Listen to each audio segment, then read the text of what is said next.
Bienvenidos todos a nuestro curso La Santidad en Venezuela.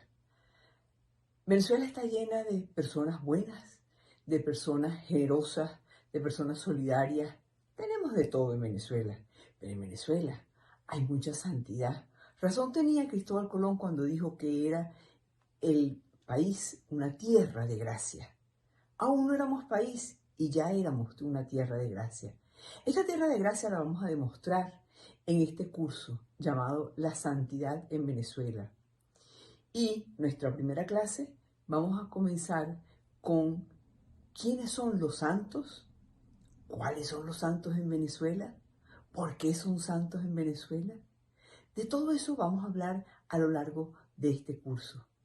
Amigos, vamos a prepararnos para entrar dentro de una dimensión muy especial en la santidad en Venezuela.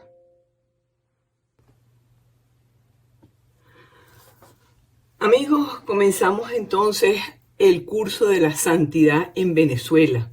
Con el curso de la santidad en Venezuela vamos a hablar en primer término de los santos venezolanos en líneas generales. Y el Apostolado Mundial de la Virgen de Coromoto tiene un gran gusto en presentar esta santidad que existe en Venezuela. Pero ante todo vamos a preguntar, ¿qué es un santo? Los santos son amigos protectores que desde el cielo nos guían, enseñan a vivir y señalan siempre el camino a Jesús. Cuando conocemos su vida vamos a descubrir que son hombres y mujeres como nosotros, cuya entrega a Dios fue ejemplar. Amigos, todos podemos llegar a ser santos desde la circunstancia y el lugar en donde nosotros vivamos.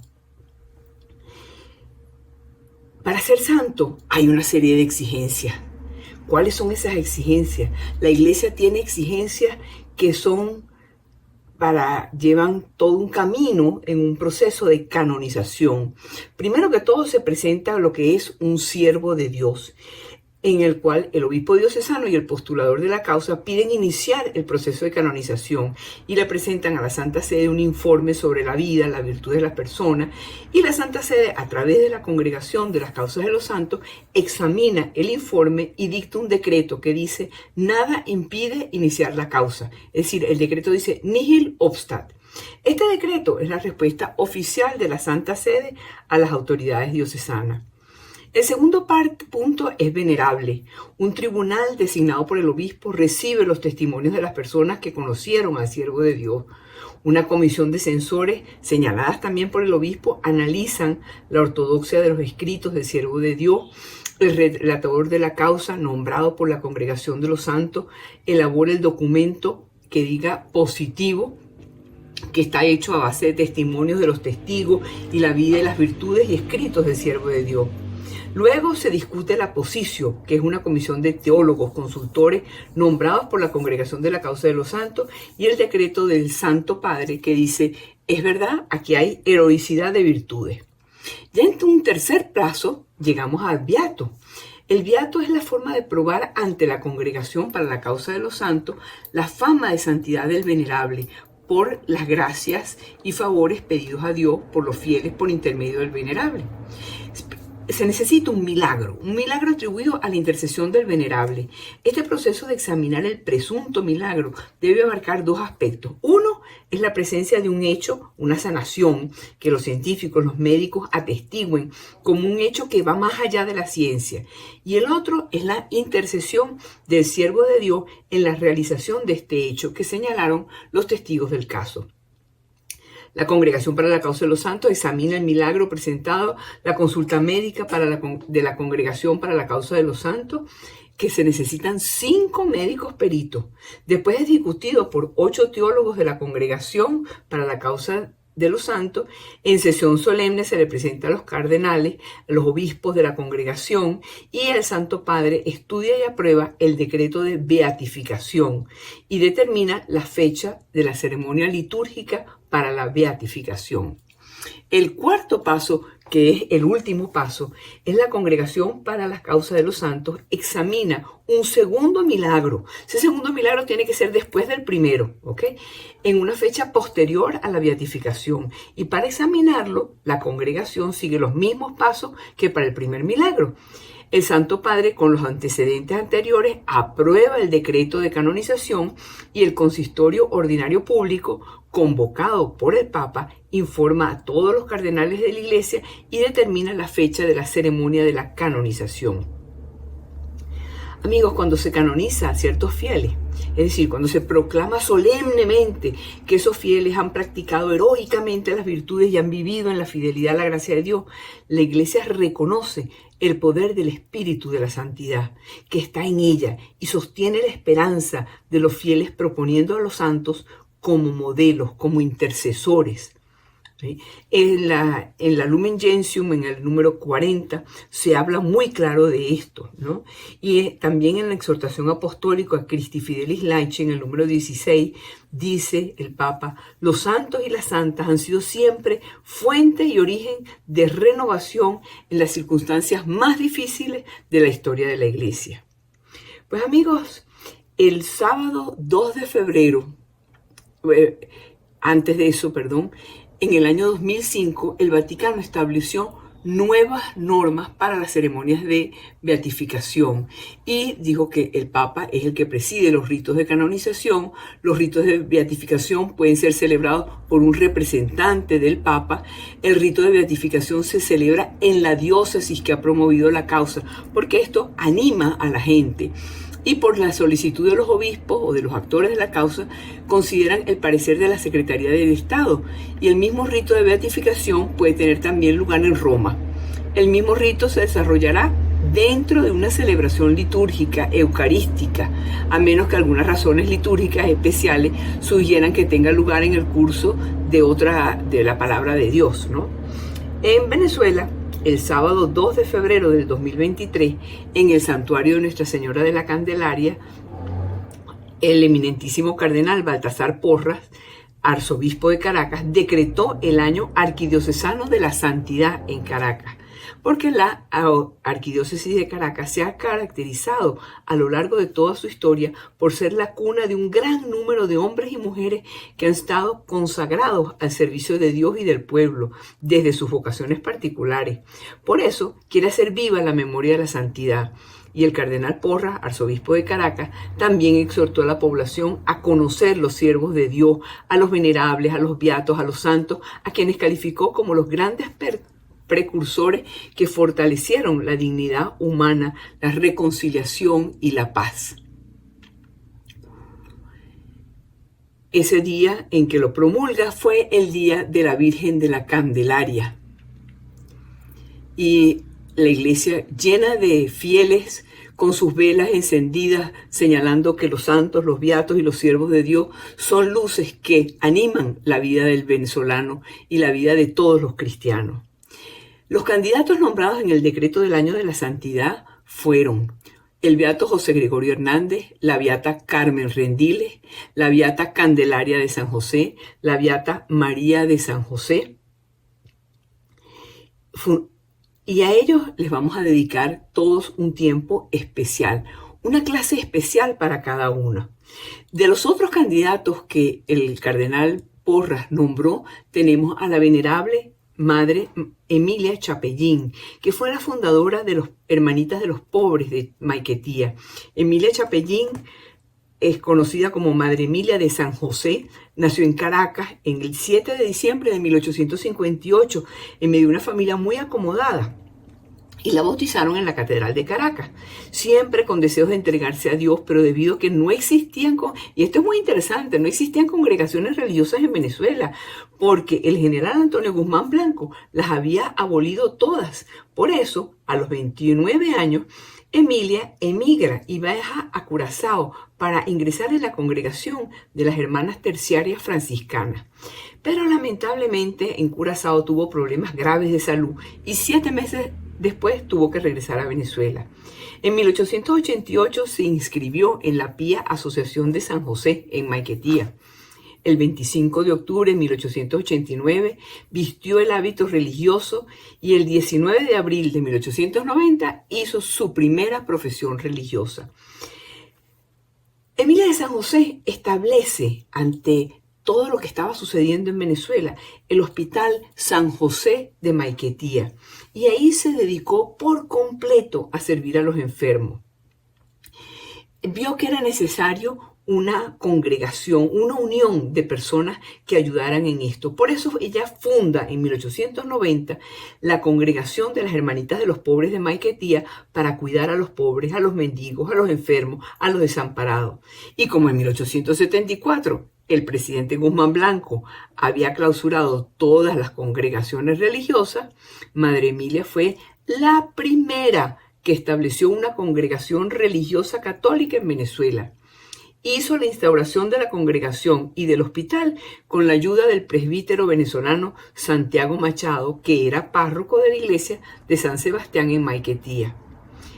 Emilia pronunció sus votos perpetuos el 11 de diciembre de 1892 en artículo mortis. Estaba muy grave, muy enferma, y efectivamente Madre Emilia murió de tuberculosis un 18 de enero de 1893, después de haber recibido la comunión y la extremaunción.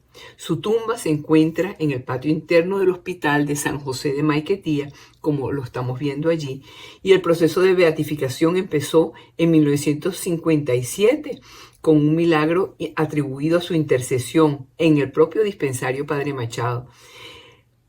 Madre Emilia es un testimonio de vida que supo mezclar la contemplación con una oración encarnada en la realidad de Venezuela, de la Venezuela de su tiempo. Y esto la llevó a entregarse generosamente a favor de los más necesitados. Amigos, hoy más que nunca el mensaje de Madre Emilia sigue vigente y es un estímulo para seguir fortaleciendo nuestra fe y entrega a los hermanos. Emilia dejó un perfil humano, sencillo, atrayente, cercano, transparente, humilde, firme y cálido. Amó con firmeza, defendió y trabajó por los pobres hasta donde sus fuerzas se lo permitieron. Saludos a todos. Mi nombre es Jenny Jarelis Mijares Elizondo. Vivo aquí en la ciudad de Caracas. Tengo como profesión administrador y docente universitario. En esta oportunidad yo quiero compartir la experiencia que estoy viviendo como testigo de un posible milagro para la beatificación de la Madre Emilia de San José. Esta historia comienza en octubre, el 10 de octubre de 2020, con la beatificación del niño Carlos Acutis, allá en Asís, en Italia. Y a partir de esa beatificación, que a mí en lo personal me impactó muchísimo, yo a su vez le comparto el video y la información a mi hermana. Mi hermana, a los días, cuando llega a su oficina, ella coloca ese video en la computadora y tenía cerca 2 compañeros de trabajo. Después que ellos se quedan todos asombrados y admirados con la historia de Carlos Acutis, uno de los compañeros le dice que él también resultó ser bendecido con un milagro. Él para su momento pensaba que era un milagro de José Gregorio Hernández. Por supuesto que ninguno de los compañeros de él le creyeron, y a los días mi hermana sí me comenta. Entonces, no sé por qué, yo sí le creí, y como yo soy asidua del canal TV Familia, y siempre el padre Enrique Llanes comentaba que si sabíamos de algún milagro de José Gregorio Hernández, nos comunicáramos con él. Pues yo le tomé la palabra y le escribí al padre Enrique Llanes preguntándole cuáles eran los requisitos para documentar un posible milagro, entendiendo por lo que me había dicho el compañero de trabajo de mi hermana. El padre me responde, y cuando más o menos empieza a indagarme de qué trata el caso, enseguida él me dice: ese milagro no es de José Gregorio Hernández. Ese milagro yo tengo conocimiento desde hace ya mucho tiempo, y creo que es la persona que están buscando las hermanitas pobres de Maiquetía. Al final yo fui a conversar con el padre personalmente, y es donde yo empiezo a indagar de qué trata, porque yo no conocía a la Madre Emilia de San José. Resulta que es un posible milagro, Y desde ese momento estamos en la fase de documentación de todo lo que pide el Vaticano y lo que pide también la Iglesia venezolana para poder tramitar el posible milagro de la venerable Madre Emilia de San José. Yo con esto dejo testimonio de que los milagros existen. Otra sierva de Dios que podemos hablar es la Madre Isabel Lagrange. La Madre Isabel Lagrange fue la fundadora de las Hermanas Franciscanas del Corazón de Jesús. Ella nació en diciembre de 1855 en Caracas y desde pequeña se sintió atraída para ayudar a los pobres y a los excluidos. Tenía una gran preocupación por las niñas pobres de Caracas del siglo XIX, que las veía viviendo en una situación de gran abandono, miseria, precariedad. Y entonces se entusiasmó y se animó para hacer una obra para atender a estas niñas pobres. Madre Isabel Lagrange tiene, y esto es algo que quisiera que todos entendieran y vieran la importancia, porque ella fundó el primer preescolar que ha tenido Venezuela. El primer preescolar de Venezuela lo funda la Madre Isabel Lagrange y actualmente se llama el Colegio San Antonio de Caracas.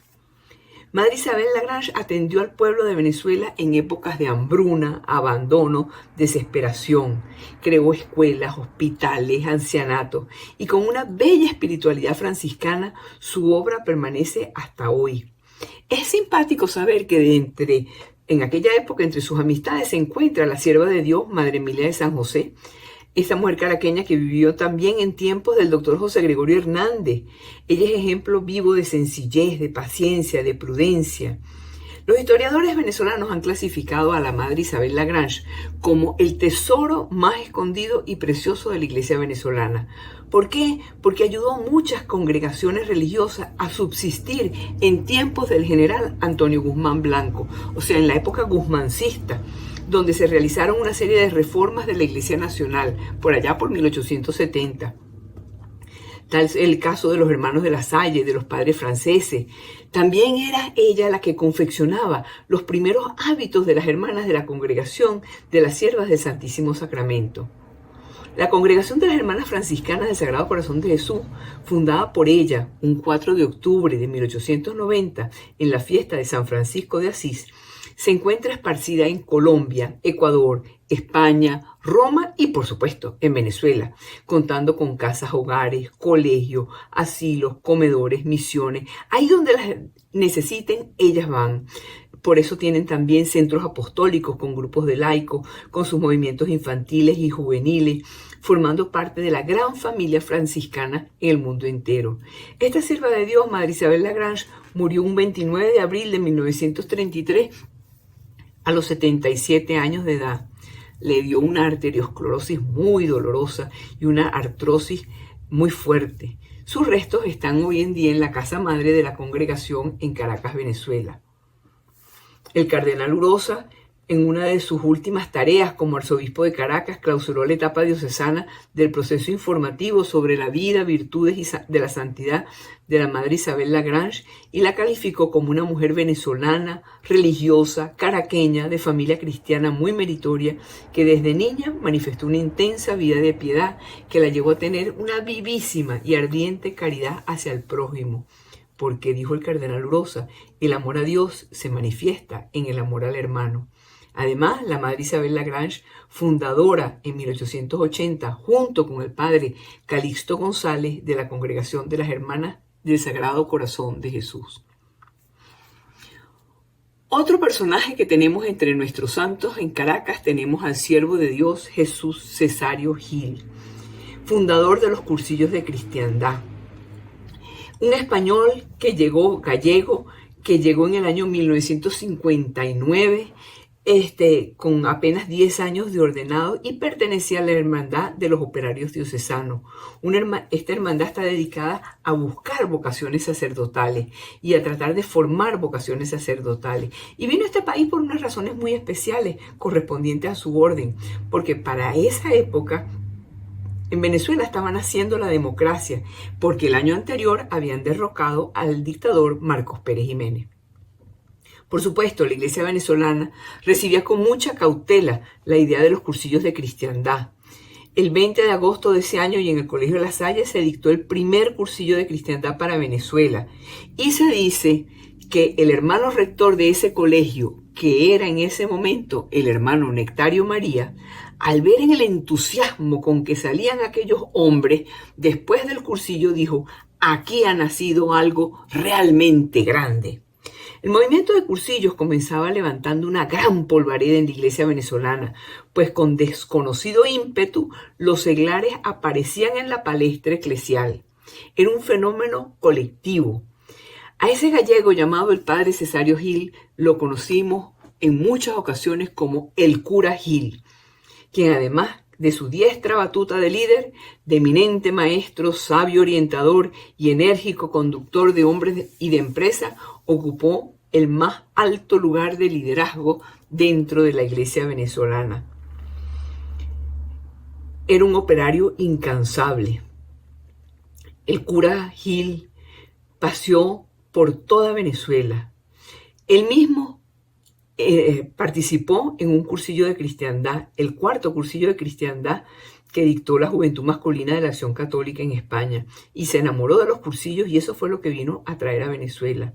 ¿Ve? Y los cursillos de cristiandad han hecho de los venezolanos los protagonistas laicales dentro de la iglesia. Sin importar el estrato social, nunca vio rango, poder o estatura para enseñar a conocer a nuestro Señor Jesús.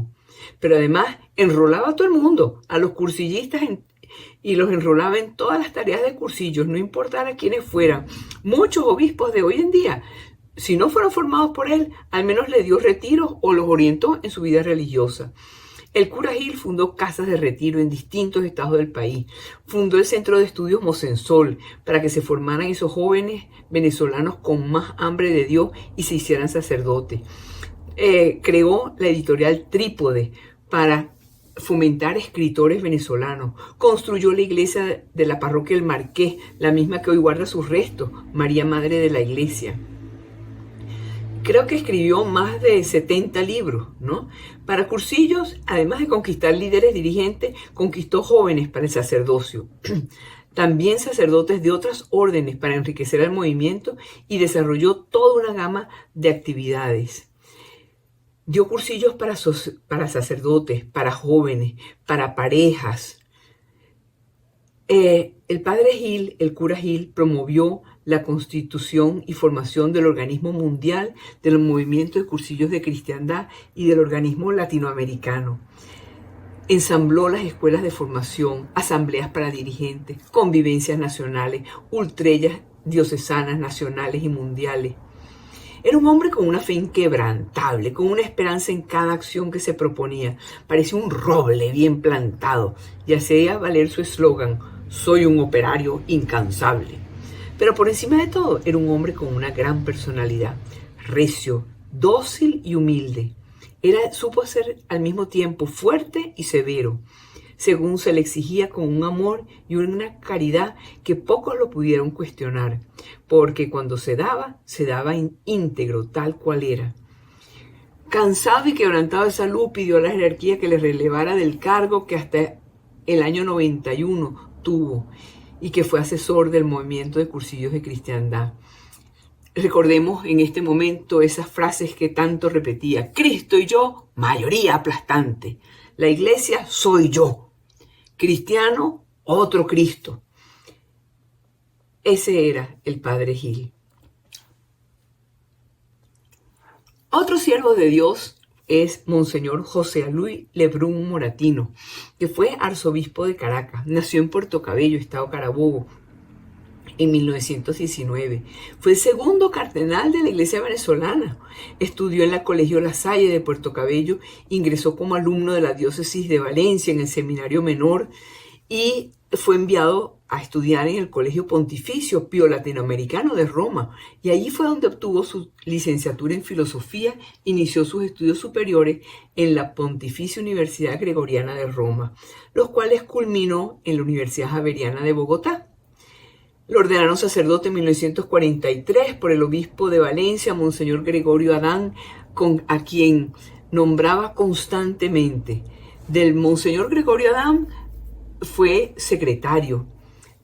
fue consagrado por el nuncio apostólico Monseñor Rafael Forni como obispo in partibus, ¿verdad? Y auxiliar de Maracaibo, donde sucedió allí a Monseñor José Rincón Bonilla. Cuando el 21 de julio de 1958 el Papa Pío XII constituyó la diócesis de Maracay, lo designaron como obispo y fue un cargo que ocupó desde el 58 hasta 1961.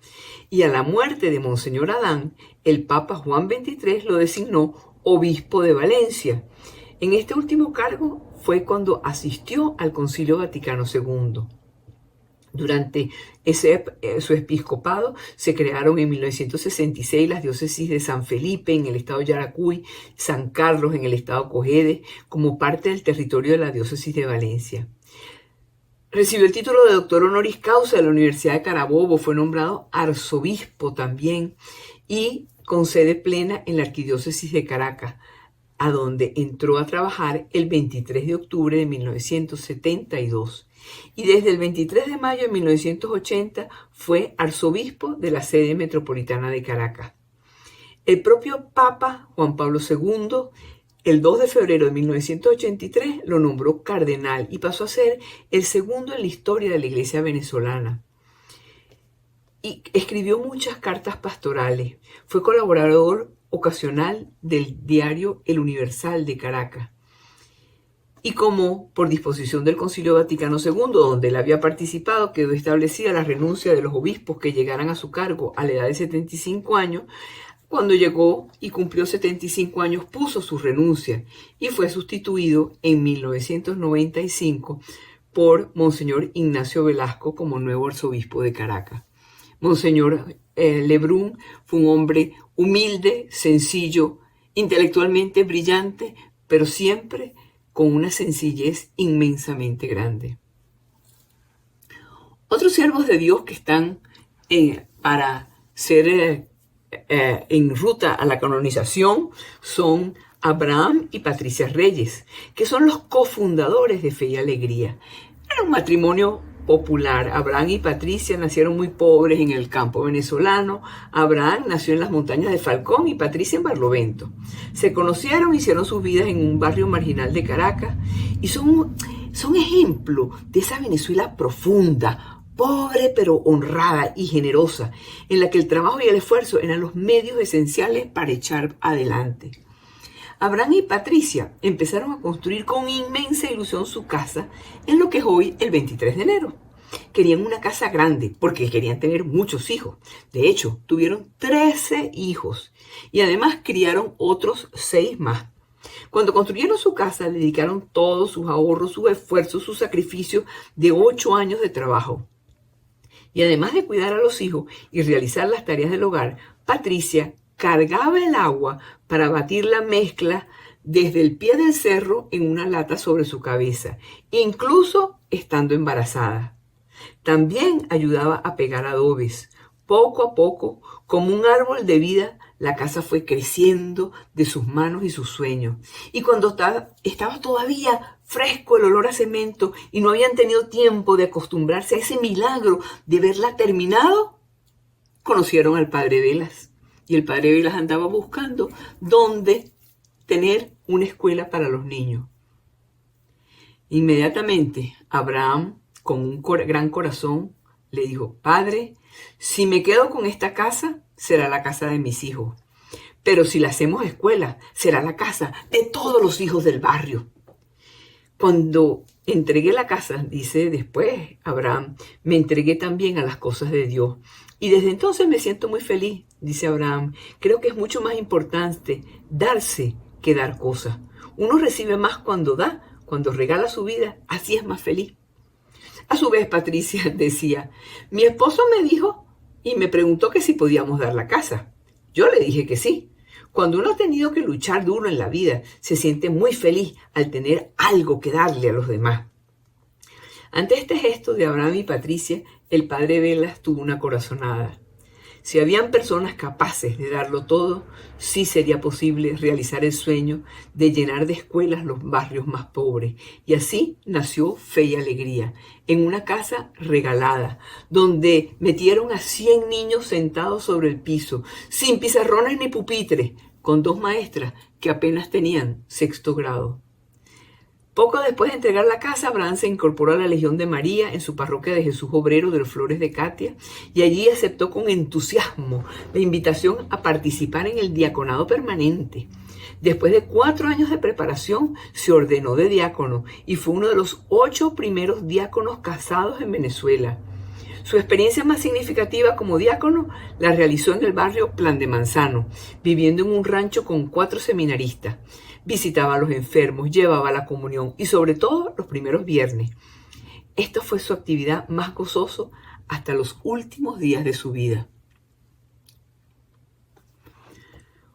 Tenemos otra sierva de Dios, que es la señora María Esperanza Medardo de Bianchini, fundadora de la Asociación Pública de Fieles de Espiritualidad Betania. Fíjense qué interesante, porque antes de que ella naciera, su madre, ¿sí?, había tenido 3 hijos, pero quería con todas sus fuerzas tener una niñita. Y sus oraciones y promesas a la Virgen de ponerle a la niñita María Esperanza dieron su fruto. La niñita nació el 22 de noviembre de 1926 en pleno Río Orinoco, porque su madre no llegó a tiempo para dar a luz en un hospital y tuvo que hacerlo en la barca donde estaba viajando. Cuando María Esperanza era todavía una bebé, falleció su padre y su mamá se decidió mudar desde Barrancas del Orinoco hasta Ciudad Bolívar. Allí creció María Esperanza feliz, rodeada de sus 3 hermanos y una hermana que nació después de ella. Desde bien pequeña, María Esperanza tuvo una salud frágil que le hizo enfermarse en muchas ocasiones a lo largo de toda su vida. Unas dolencias que a menudo eran sanadas de manera milagrosa después de orar intensamente. Siempre hacía oración y tuvo entonces experiencias místicas cuando apenas tenía 5 años. Fue entonces cuando se le apareció Santa Teresita del Niño Jesús, emergiendo de las aguas del río Orinoco. A los 12 años tuvo la primera visión de la Virgen María. Sucedió estando convaleciente, intentando superar una bronconeumonía. La Virgen del Valle, la patrona de la isla de Margarita, se le apareció y le anunció que venía a sanarla y enviarle un mensaje: ayúdame a salvar este mundo que se pierde. María Esperanza, por supuesto que dijo que sí, pero continuó con su vida de oración y empezó a prepararse para la vida religiosa. Deseaba realizar los votos y durante un tiempo vivió con las hermanas franciscanas de Mérida.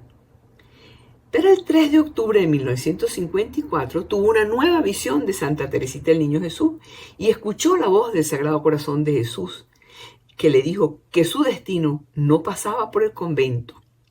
Pocos días después tuvo una nueva visión, esta vez de la Virgen, y la Virgen le dijo: vas a ser madre de 7 hijos, vas a tener 6 rosas y un botón.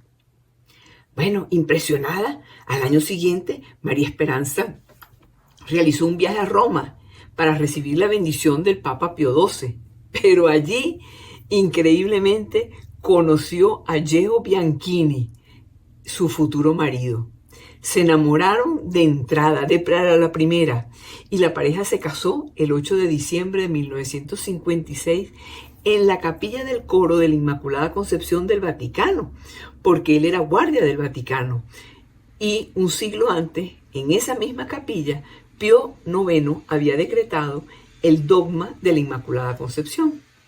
Pues la pareja recién casada se vino para Venezuela, formaron esa extensa familia con 6 hijas y un hijo, tal como se lo había anunciado la Virgen. 6 rosas y un botón. El 25 de marzo, y esto es importante, de 1976, María Esperanza Bianchini experimentó por primera vez la visión de la Virgen María en la finca Betania. Los siguientes años, aquel lugar se convirtió en un lugar místico en el que la Madre de Dios le pidió la ardua tarea de llevar su mensaje de amor y reconciliación a todos los pueblos y naciones. La Virgen María le anunció también que el 25 de marzo de 1984, en la finca Betania se iba a mostrar a ella y al resto de las personas que estuvieran ahí congregadas. Había más o menos 150 personas. Y así sucedió tal y como ratificaron por escrito la gran mayoría de los testigos de la aparición. 3 años después, la iglesia la aceptaba como válida y Finca Betania se convirtió en un lugar de peregrinación. Allí en Betania tuvo lugar un milagro eucarístico que ha sido estudiado y comprobado y que se encuentra en la actualidad custodiado por las hermanas agustinas de la Madre María de San José en Los Teques. María Esperanza hizo lo que la Virgen le había pedido y durante años viajó por medio mundo llevando el mensaje de paz y amor que le habían revelado. Un mensaje de respeto por todas las creencias que ella misma definía. Amemos a todos, amemos a nuestros hermanos separados también, amemos todas las fes del mundo, no despreciemos a nadie. Además tuvo mucha relación con el Padre Pío y tuvo múltiples experiencias místicas, visiones y fue protagonista en varias ocasiones del fenómeno conocido como bilocación. Uno de los más famosos lo realizó estando en Roma, cuando se le apareció a una joven en Venezuela que estaba sufriendo el acoso de unos jóvenes que pretendían violarla. María Esperanza tuvo también el don de la curación, de la visión, experimentó los estigmas de Cristo, la materialización de la hostia en su boca y el surgimiento de una rosa en su pecho, entre otros fenómenos místicos. Falleció el 7 de agosto del año 2004, rodeado de toda su inmensa familia. Tuvo el gran privilegio de tener una vida plena y experimentar visiones excepcionales de la vida y de la Virgen. Pero nunca se consideró una persona mejor que los demás. Siempre se mostró como alguien humilde al servicio de Dios y decía, por eso su lápida dice, la humildad es el puente de cristal que nos conduce al cielo. En el año 2010 fue nombrada sierva de Dios y se ha iniciado su proceso hacia la beatificación. Aquí en Caracas, además de esto, han venido peticiones para iniciar causas. La causa de el Pedro Laúd, que fue párroco de la Silsa, y falleció el 31 de marzo de 1995. El presbítero actual que existe, el padre Zambrano, dice que la comunidad de las Silsas respalda fervientemente esta petición porque la fama de santidad y la veneración de la memoria del padre Pedro son evidentes y como administrador parroquial él da testimonio de eso. También se hizo la petición para trasladar los restos del padre Laúd del cementerio del Este a la parroquia San Juan Vianney, que al mismo tiempo sea elevada a santuario arquidiocesano. Esa fue la parroquia que construyó el padre Laúd. Otro personaje que también hay una petición para iniciar su causa es la del padre Juan Grilic, párroco de San José de Chacao.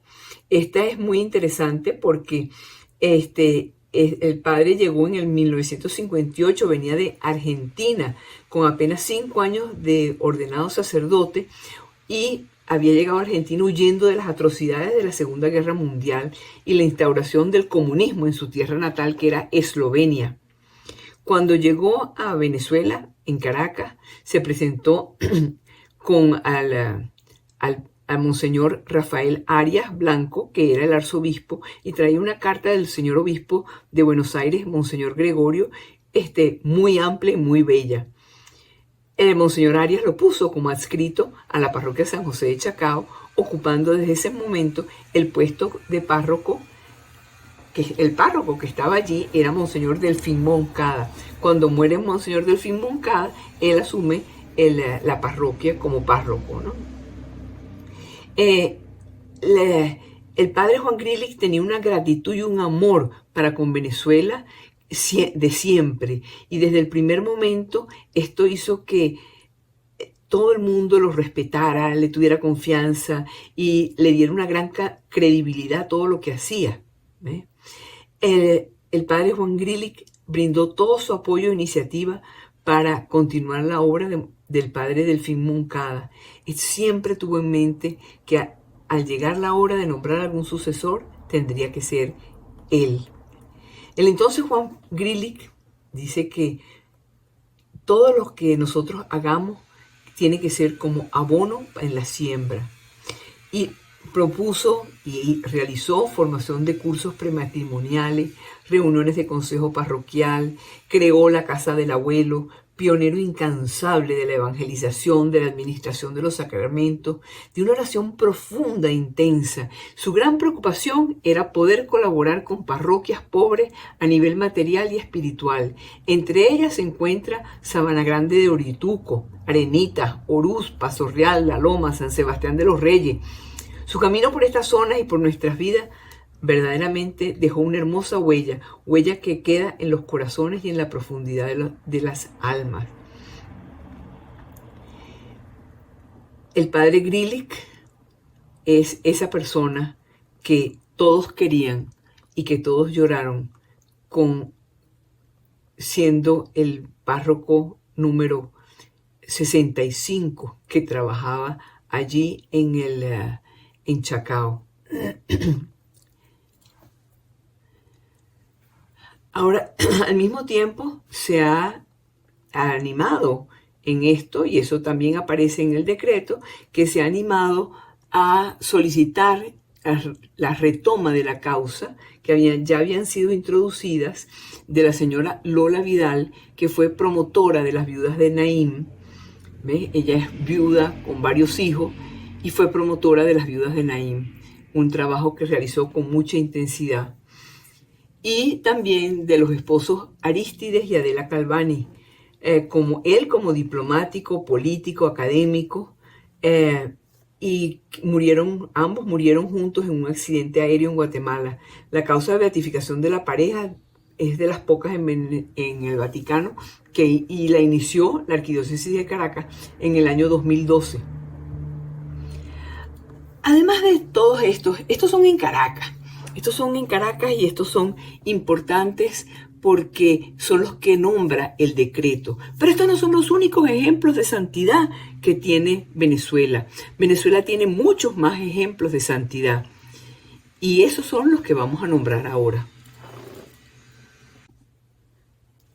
La sierva de Dios, Madre Georgina Febres Cordero, nació en Mérida, Venezuela, el 16 de noviembre de 1861, en una noble familia merideña con profundas raíces cristianas y una trayectoria moral y social indiscutible. Fue directora y administradora del Hospital Hospicio San Juan de Dios y fundó la Congregación de las Hermanas Dominicas de Santa Rosa de Lima. Ese tiempo que ella vivió era un tiempo políticamente muy difícil para Venezuela, pues se había dado el decreto que había que extinguir, es decir, acabar con todos los conventos de vida religiosa femenina. Eso se dio un 5 de mayo de 1874 y se precisó la salida de las religiosas profesas del convento de las Hermanas Clarisas, donde ella estaba, y se dio la orden de que las que habían ingresado al noviciado tenían que volver a sus hogares. Para el año 1892 ya habían llegado las hermanas de Santana a regentar el Hospital San Juan de Dios, y el día 8 de septiembre de ese año, Georgina ingresó en la comunidad y allí profesó, siendo modelo de obediencia y abnegación, asistiendo a los enfermos. Unos años más tarde, en 1897, llegó una orden de España de suspender la fundación y entregarle al gobierno el hospital, porque no habían recursos. Ya nada podía detener la partida de las hermanas. En ese momento histórico fue cuando Dios deja entrever lo que estaba preparando, esa semilla que iba a crecer, y esa semilla iba a crecer como las hermanas dominicas de Santa Rosa de Lima. Fue en el año 1903, muy fructífero para esta nueva congregación, porque el 20 de febrero la Madre Georgina hizo su profesión perpetua ante el obispo Monseñor Antonio Ramón Silva, y al día siguiente se realizó la erección canónica de la Congregación Diocesana de las Hermanas de la Caridad de Santa Rosa de Lima, en el marco de los 25 años del pontificado del Papa León XIII. Por eso, este acto tuvo una gran resonancia, no solamente a nivel nacional, sino también a nivel internacional. Las iniciativas de la Madre Georgina fueron a nivel educativo, además de el cuidado de los enfermos, pero ella construyó el Jardín del Niño Jesús para allí los niños recibían educación e instrucción hasta que podían ingresar en las escuelas públicas. Fundó también una casa cuna para niñas desvalidas. Fundó también otra casa más para las niñas que vagaban por las calles entregadas a la mendicidad y condenadas a extraviarse, ¿verdad? Se trataba de cuidar y ocuparse de las niñas en situación de riesgo. Madre Georgina fue siempre una mujer muy devota del rezo del rosario, y así se lo transmitía a los niños, y muy devota también del Santísimo, de la Eucaristía. Entre los obispos siervos de Dios tenemos varios, tenemos 7. Uno de ellos es el siervo de Dios, Monseñor Salvador Montes de Oca. Él nació en Carora, en el estado Lara, en 1895, y lo consagraron como obispo de Valencia. Fue obispo de Valencia durante muchos años y en la época del general Juan Vicente Gómez, y se enfrentó con el gobierno de Gómez en distintos momentos por no querer darle el divorcio al gobernador, porque decía que la iglesia prohibía el divorcio y por lo tanto eso no lo podía otorgar. Se solidarizó con muchos de los presos políticos y aun cuando estuvo gravemente enfermo y luchó fuertemente contra la dictadura de Juan Vicente Gómez, Monseñor Salvador Montes de Oca pidió permiso especial para ingresar en la congregación de los padres sacramentinos y después entró en la orden de los Cartujos con el nombre del hermano Bernardo. Pero era el tiempo de los nazis y Monseñor Montes de Oca, junto con los otros monjes, le dieron albergue a muchas de las personas de la resistencia antialemana. Los soldados nazis se enteraron de ello y sacaron a todos los monjes y los mataron, los fusilaron y los echaron a todos a una fosa común. Muere así Monseñor Salvador Montes de Oca como un mártir de la Revolución Francesa. De la Revolución Francesa. Murió como un mártir de los nazis, ¿verdad? Y su causa de beatificación la inicia la Arquidiócesis de Valencia en marzo del año 2017. Luego tenemos al siervo de Dios, Monseñor Sixto Sosa Díaz, que fue designado en 1915 como el 9º obispo de Guayana y el primer obispo de Cumaná. Había nacido en Tinaco, en el estado Cojedes, en 1890, y fue cofundador de la Congregación de las Hermanas Carmelitas Venezolanas de la Madre Candelaria de San José. Él dirigió espiritualmente a la Madre María de San José, a la Madre Candelaria de San José, y murió en Caracas en 1943. Luego tenemos al siervo de Dios, Monseñor Arturo Celestino Díaz, que nació en Clarines, en el estado de Anzoátegui, en 1870 y murió en calabozo en Guárico en 1952. Tuvo la particularidad de ser el tercer obispo de Calabozo y el segundo obispo de la diócesis del Zulia. Y mientras vivió en Maracaibo, ejerció una gran labor durante 9 años. Cuando él fallece, los zulianos le piden que su corazón lo envíen hasta allá, y el corazón de Monseñor Arturo Celestino Álvarez, desde 1952, se encuentra en una vitrina sellada cerca del Cristo Negro en la catedral. Y hay grandes testimonios de creyentes que aseguran haber recibido muchos favores de parte de quien condujo la arquidiócesis de Calabozo, y por eso, en el año 2002, se inició su proceso de beatificación.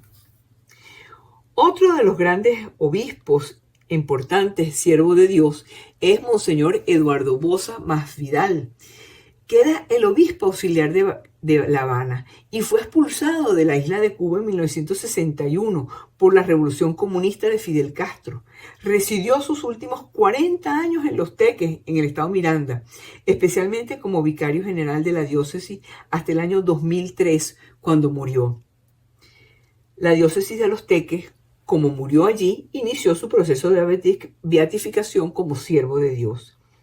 Luego tenemos al siervo de Dios, Monseñor Miguel Antonio Salas, que es el primer sacerdote eudista venezolano y que inició la arquidiócesis de Mérida en octubre del 2015. Fue el quinto arzobispo durante 12 años, desde 1979 al 91. Y cuando cumplió los 95 años, después de ser obispo de Calabozo en Guárico, durante 18 años. Este siervo de Dios, Miguel Antonio Salas, había nacido en La Grita, estado Táchira, en 1915 y murió en el año 2003 producto de un accidente automovilístico. Luego tenemos al siervo de Dios, Monseñor Luis Rafael Tinoco, que nació en Caracas, es mejor conocido en Los Teques, en el estado Miranda, desde donde fue párroco en la Capilla del Carmen. El padre Tinoco recibió la investidura de Monseñor y la del siervo de Dios en 1999. Sus restos están incorruptos y se encuentran en el cementerio monumental en la vía hacia Tejerías. Amigos, en el centenario de la diócesis de San Cristóbal, que se celebró el 12 de octubre del año 2022, en noviembre el obispo Monseñor Mario Moronta Rodríguez, que convocó a mostrar a todos los modelos de santidad por los medios de comunicación y las comunidades eclesiales de base. El objetivo era promover la vida de santidad en el Táchira, desde la vida común, así como lo fueron los siervos de Dios.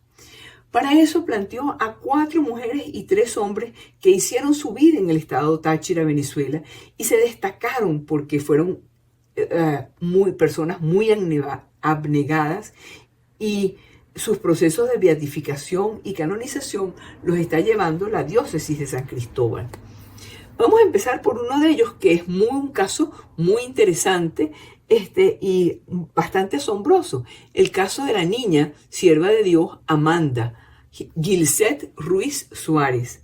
La llamaban Amandita y nació el 11 de mayo de 1999. Su nombre completo fue Amanda Gilset Ruiz Suárez. Sus padres eran unos migrantes de Venezuela y fue la primera hija del matrimonio cristiano Leonor Suárez y Mauricio Ruiz. Vivía junto a sus padres y con su abuela también, Elena Suárez. Vivió solamente 6 años de edad. Pero cuando iba a fallecer, le dijo a sus padres: no tengan miedo, gracias por los hermosos años que me han regalado. Padecía una enfermedad diagnosticada como leucemia y estuvo internada en el Hospital del Seguro Social de San Cristóbal. Luego logró recuperarse y continuó su proceso de mejoría, por la cual fue dada de alta. Pero el médico también le informó a sus padres que en cualquier momento podría llegar de nuevo la enfermedad sobre la niña. A pesar de los fuertes dolores debido a la leucemia y los tratamientos aplicados, ella no renegaba de la enfermedad y siempre estaba sonriente. En el año 2005 tuvo una nueva recaída y ante la tristeza de sus padres, Amandita los alentaba, los animaba, decían: es la voluntad de Dios, es la voluntad de Dios. Se caracterizó por su alegría y la oración. Era verdaderamente un testimonio de esperanza en medio de los suyos. Su emoción fue muy grande cuando supo que pronto iba a entrar al colegio y iba a iniciar sus estudios de primaria. Amandita no dejaba de rezar por su familia y las personas enfermas. Fue una fiel devota del Divino Niño Jesús y lo manifestaba con alegría y sin temor. La compañía de sacerdotes de la parroquia durante sus años de vida colaboró para crear en Amandita un espíritu de devoción sin igual dentro de los demás niños. Cuando estuvo convaleciente en el hospital, sus padres conocieron al obispo de San Cristóbal mientras él estaba de visita pastoral. Ellos le pidieron al obispo que la auxiliara. El obispo accedió y permaneció con Amandita en oración por un buen rato. Teniendo empatía por la alegría de la niña, le obsequió un peluche, el cual ella recibió con gran cariño y lo mantenía con especial agrado. Contagiaba de esperanza aún en medio del dolor y la enfermedad. En el barrio en el que vivía fue testimonio de paciencia, de fe y esperanza. Preparó a los suyos y a sí mismo para el encuentro con Dios. Reiteró su amor hacia su papá, su mamá, su familia. Los alentó ante la nueva experiencia que iban a tener después de su muerte, pero con caridad esperanzadora. Les prometió: no los voy a dejar solos, desde el cielo los voy a estar cuidando.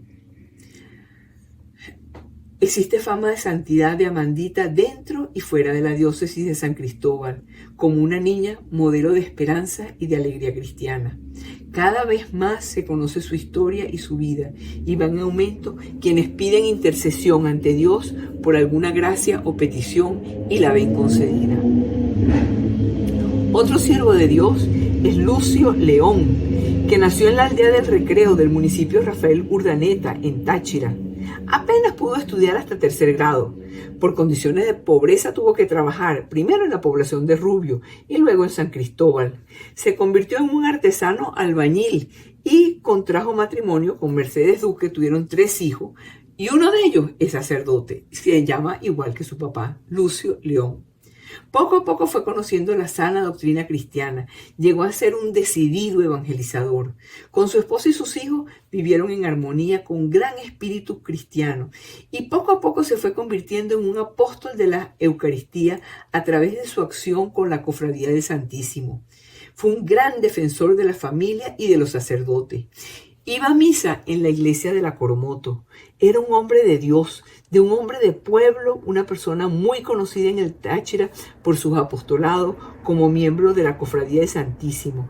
Desarrolló grandes virtudes de amor a la familia, devoción a la Eucaristía, y todos lo conocían como un laico ejemplar, como un apóstol de la Eucaristía, que sin ser ilustrado, sin tener muchos estudios, se ilustró con la doctrina de Dios. No fue a ninguna universidad, pero era capaz de interpretar y dar a conocer magníficamente la palabra de Dios porque lo conocía íntimamente en las Sagradas Escrituras. Y la gente lo recuerda porque era solidario, humilde y por su decidido testimonio de vida cristiana. Pasó a la casa de Dios en el año 2010. Otra sierva de Dios del Táchira, María Geralda, a quien conocemos como Medarda Guerrero de Piñero, que vivió en La Grita, estado Táchira. No tuvo nada, pero lo dio todo impulsado por su amor extraordinario a los enfermos y a los pobres. Los recogía moribundos y les daba refugio en las ruinosas paredes de su casa, que sirvió como hospital y como funeraria.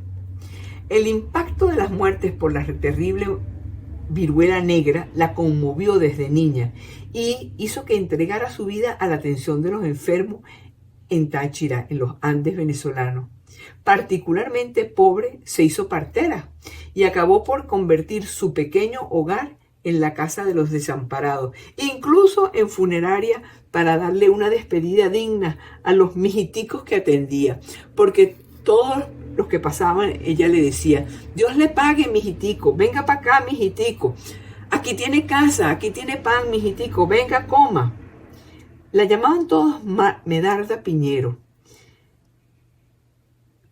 Con su familia vivió en Seboruco, huyendo de la peste, con esperanza pero sin dinero, muy pobre. Muy pronto descubrió con horror que en esa tierra también se moría la gente por viruela. El papá murió de la viruela y su madre la consolaba y le decía: está en el cielo, niña mía. ¿Ve? Pero a aquella niña le pegó mucho la muerte de su papá. Ella quiso consolar a todos aquellos que tuvieran esas heridas. Sintió entonces que eran muy angostas las calles para tantos dolientes, y siguiendo el tierno aliento de su padre, acabó por ver en ellos el rostro de Cristo. Quería amarlos como lo amó su papá, y quiso hacerlos ricos a pesar de su gran pobreza. Se hizo madre para todos. Asumió que sus hijos solamente querían cariño. Abundaban en las calles solos y desnudos física y afectivamente ante el rechazo masivo que incrementaba tan rápido como las muertes que dejaba la peste. A todos los de la peste los recogía. No aceptaba dejarlos solos. Asumió con empeño el atenderlos. Su frase se hizo famosa: venga para acá, mijitico, venga para acá, mijitica. Le decía con cariño a los mendigos, a los enfermos: acá tiene casa, acá tiene pan, coma, mijitico. Aunque muy pronto se agotó el alimento, de todas maneras seguían apareciendo la comida. Muchos eran niños pobres, pero también habían todas las edades de limosneros. Los vecinos se quejaban de que eran malolientes, pero a ella le olían a sufrimiento. Los unía el abandono, pues solamente pedían cariño y comida. Tenía un niño Jesús en la parte de arriba de la pared de la sala de su casa que había convertido en hospital. Siempre le decía a los niños y a todos, récenle al niño Jesús. Era una gran devota del niño Jesús. La suela de sus zapatos no existían. Resultaba insuficiente caminar por calles pidiendo auxilio, tocando puertas de casa en casa, y el corazón se le arrugaba esperando prometidas ayudas que de repente nunca llegaban. Las puertas, muchas de ellas se las cerraban, pero sus niños seguían suplicando y ella hacía grandes sopas para todos. Conoció un día a un militar que se convirtió en el cómplice de su locura y le ayudó a largo rato. El caballero aprobó los deseos surgidos de una caridad sin medida hasta el punto de cederle su casa a los niños. No medía ni 3 metros de lado la habitación que servía de improvisado refugio, pero decenas de bebés sanos nacieron allí, gracias a que ella los atendía como partero, y como providencia bendita nunca se le murió ninguno. En aquella casita nunca se cerraban las puertas. En su vida los sufrimientos nunca cesaron. Pronto, la simpática Medarda Piñero quedaron 5 hijos y un apellido. Su corazón herido enfrentaba otro remiendo. Le hicieron un funeral y habiéndolo perdido todo decidió brindar atención funeraria a quien se lo pidiera. Muchos enfermos encontraron refugio como Medarda Piñero. El frágil cuerpo de 86 años, el egoísmo a que se enfrentaba en cada puerta, terminaron por menguar sus fuerzas. Y aunque su pequeño ranchito fue casa de todos, no hubo quien la atendiera cuando le sorprendió una delicada afección de salud debido a su edad y los continuos esfuerzos físicos y la precaria alimentación. Su hija Carmen la halló en Seboruco. Estaba muy afectada gravemente por bronconeumonía y no pudo hacer mucho por ella. Tras buscarle lugar digno a los enfermitos que aún sobrevivían al amparo de la agotada Medarda, se la llevó a Barquisimeto y allí falleció. Nadie más oiría el débil tocar de las puertas con esa angelical sonrisa pidiendo alimento y alivio para los enfermos. El 6 de enero de 1972 murió en paz la gran samaritana venezolana. Medarda Piñero. Otra sierva de Dios es una religiosa, la Madre Lucía del Niño Jesús y de la Santa Faz, que nació en San Fernando de Apure, Venezuela, y su nombre era Mireya Escalante. Como niña un día le preguntó a su mamá: «Mami, ¿existe un hombre en esta tierra que me vaya a querer toda la vida?» Y su mamá le respondió: «Ah, hija, eso solamente lo sabe Dios». Entonces le contestó, con sus 6 años, le contestó: «Pues entonces yo me quedo con Dios». Mireya era alegre y traviesa y decía que tenía una amiga que era una monjita que le mostraba libros y le enseñaba. Cuando leyó el libro de la historia de un alma, estuvo segura de que era Santa Teresita del Niño Jesús, la amiga que ella veía. La amistad y la devoción que sentía hacia ella la hizo querer ser monja carmelita. Estuvo en Chile y ahí conoció a Lucía, la mamá de Santa Teresa de los Andes, y ella marcó una impresión muy profunda en su vida. Por eso a los 27 años, cuando ingresó en el monasterio de las Carmelitas Descalzas de Chile, cambió su nombre por Lucía del Niño Jesús y de la Santa Faz, en honor a la mamá de Santa Teresa de los Andes y de Santa Teresita del Niño Jesús. Cuando tenía como 10 años como monja, la enviaron a Venezuela y con sus 37 años comenzó con la reforma del Carmelo Descalzo y fundó los monasterios en la urbanización Los Chorros en Caracas en 1956. Las fundadoras venían de los monasterios de España y de Chile. Después del Concilio Vaticano II, comenzó su periplo personal de fundaciones y fundó, en unión con otras hermanas, monasterios en San Pedro de los Altos, en San Cristóbal, en Rubio, en Chirgua, esto es en Venezuela, más el monasterio de Monterrey, en México. Sus últimos 26 años de vida carmelitana los pasó en el monasterio de Rubio, con problemas de diabetes, tensión arterial y cáncer de pulmón. Otra sierva de Dios interesante que también está propuesta es la hermana María Israel Bogotá Vaquero, que nació en Colombia y formó parte de la congregación venezolana de las Hermanas Carmelitas de la Madre Candelaria. Murió asesinada en el ancianato de La Grita, en el estado Táchira, en 1991, defendiendo su virginidad. Su proceso de beatificación ya ha conseguido el nivel de sierva de Dios. Otro obispo, Monseñor Martín Martínez, se le debe más de un templo y una carretera.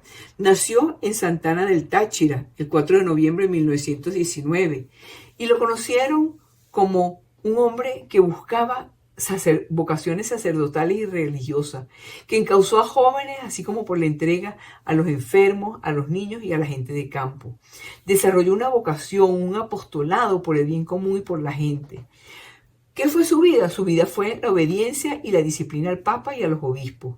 La vida de Monseñor Martín Martínez Monsalves tuvo 4 puntos cardinales. A su mismo nivel estaba la gente, porque fue un pastor extramuro, iba hasta los más necesitados, los más remotos.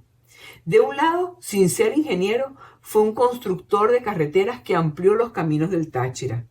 Del otro lado, sin ser arquitecto, fue un edificador y reformador de iglesias y capillas. Y con ambas manos hacia el cielo, fue un disciplinado en la oración y en el Santo Rosario. Los recorridos los hacía a lomo de mula, desde Pregonero a Potosí, desde ahí hasta San Joaquín de Navay. ¿Qué no hacía en esas rutas? Duraba casi un mes en todas las parroquias, visitando enfermos e inaugurando capillas. Completó sus bodas de oro estando en la Castra. Martínez desplegó una vida sacerdotal genuinamente tachirense. En 9 parroquias dejó huellas. Motivaba la construcción de letrinas, los planes de vacunación y las campañas en contra de la fiebre amarilla. Trabajó buscando vocaciones sacerdotales y religiosas del pueblo hacia el seminario y el convento. Prefería que le faltara la comida antes que el rosario. A los 87 años de edad, después de un fructífero trabajo pastoral a lo largo de 58 años de vida sacerdotal y después de haberse preparado devotamente para su encuentro con Dios, murió con fama de santidad el 2 de diciembre del año 2006. Otro siervo de Dios que tenemos es Monseñor Tomás Antonio San Miguel. Tomás Antonio San Miguel nació en Valencia, estado Carabobo, en 1887. Y fue el primer obispo de la recién creada diócesis de San Cristóbal desde 1923 hasta 1937, cuando murió en la capital tachirense. Tomó posesión un mes después de haber sido ordenado obispo en Caracas. La Santa Sede ya lo distinguió en 2002 como un siervo de Dios. Amigos, en síntesis, en Venezuela tenemos una serie de casos de personas que se han distinguido por su ejemplo y vida cristiana y sus causas han sido introducidas en el Vaticano. Un santo, Salomón Leclerc, 4 beatos, 3 venerables, 18 siervos de Dios, entre ellos 4 religiosas, 7 laicos, 2 sacerdotes, siempre 7 obispos. Amigos, todos estamos llamados a la santidad.